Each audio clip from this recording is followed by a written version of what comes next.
Kauban mo na ko karon o kauban sa nato atong mga buotang mga pari, si Father Jose Dios, si Father Alex Cola, si Father Moni, si Father Lito ug si Father Ado. Mga hinigugma ko mga igsuon diyan ni Kristo. Sa di pa nako ipadayon akong hamubo nga wali mo hangyo ko ninyo kanang bingi ang inyong tapad unya may magi ing nga ayaw pa walang paglaom, dunay Diyos nga makagagahon. Okay? Please.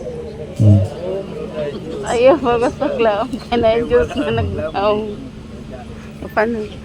I'm sure meaningful man sa atong tanan katong mga pulungan, no? Pero labaw nga meaningful sa mga pamilya nga nabiktima. No?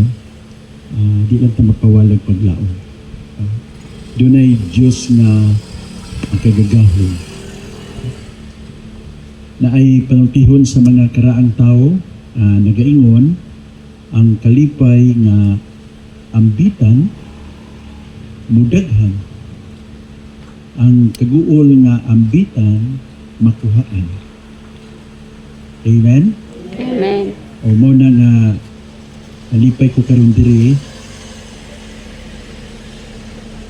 di ko moingon nga mawala ang inyong kasakit kay Diyos rin yung makawala sa atong kasakit. Ang ako rang paghinaot atong mga kaparian nga sa among presensya kung yabi na sa katawhan nga nadiri ang inyong kasakit makuhaan. Bahala kira. No?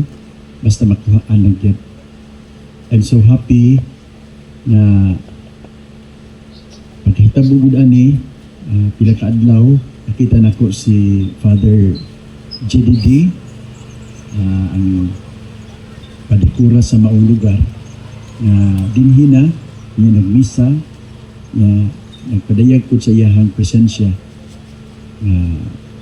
para nako makapagaan sa pagbati sa mga biktima, no?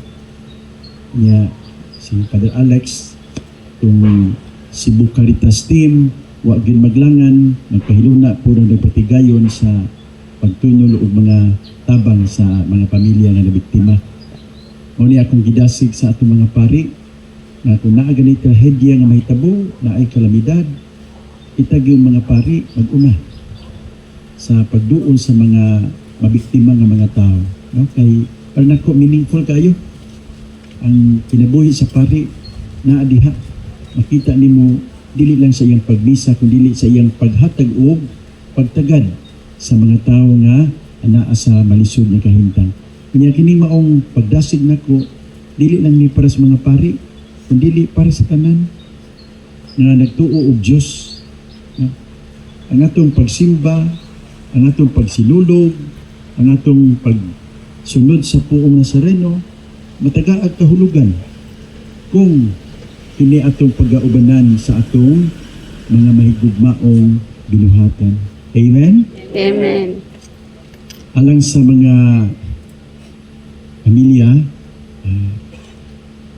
ang uban na biktima nakuha naman ang ilang patayng lawas, ang uban nagpabilin pang malaumon, ang ilang mga minahal, buhi pa in town.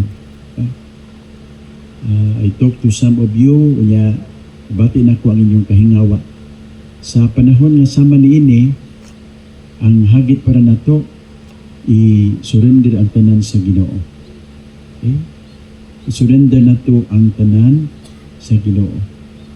Si Kristo dito sa krus na nagbitay, samtang giantos niya pag-ayo ang dakong kasakit, iyang gi-surrender sa Diyos Amahan ang iyang kinabuhi. Sa iyang gisulti, sa imong mga kamot, itugyan ko ang akong spirito. Into your hands, I command my spirit. So mo ni hagit po sa mga pamilya na naadiri, no? Atong itugyan ang tanan sa Ginoo. Matod pa sa libro ni Job, ang Diyos naghatag, ang Diyos magkuha. The Lord gives and the Lord takes away. Iya ang tanan. So, ang ato lang mo saligtab mo tuo na ang Diyos Di gid mo talikod nato sa panahon nga adunay kasakitan nga hilabihan. Nadungog niyo sa ebanghelyo ining usa ka sanglahon. Ang sanglahon sa panahon ni Kristo dili lang masakiton. Usa siya ka tawo nga sinalikway. Kanang tawo nga wa nay nagtagad, no? Kanang tawo nga gibiyaan nas tanan. Ang tawo nga gikahadlukan gani, kay giisip siya nga go. So I don't know kung nabay usa nato diri nga adunay kasakit nga mahulagway nato nga susama o duol sa sakit sa usa ka sanglahon panahon ni Kristo. So kung kita patingani na sa iyang lugar, makaingon din ta nga asa man ang Ginoo. And I'm sure to some of you here na nibati ana na maong pagbati asa man ang Ginoo. Ining panahon na. Kunya ang nakalindot kung namina mo sa ebanghelyo, isaysayan ta na si Kristo doon nagkibuhat nga di gid na to ma-imagine. Sa iyang panahon, ang sanlahon, wa na siya muduol. Wa na siya magpahikam. Wa na siya maminaw. Pero, kung siya gibuhat ni Kristo, ato na dungog, gipaminaw niya ang sanlahon. Kunya, iyang giana ang iyang kamot. Kunya, iyang gihikam ang sanlahon. Can you imagine?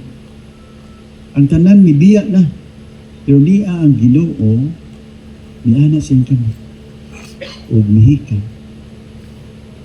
Muna akong pag-ampo para sa mga pamilyang nabiktima, no? At this time, akong pag-ampo nga ang Diyos, mabati ninyo, nga muhikam sa inyong tagstagsa ka mga kasing-kasing. Kunya, siya namulong, gusto nako, maayo ka. Okay? So these are powerful words. I hope madungog ninyo, dili na sa dalunggan, dili sa inyong kasing-kasing. It is the Lord assuring you, it is what I will, that you be healed. Akong gusto na maayo ka. Akong pagampo na isalig na to kaniya ang tanan. Awit sa perhala.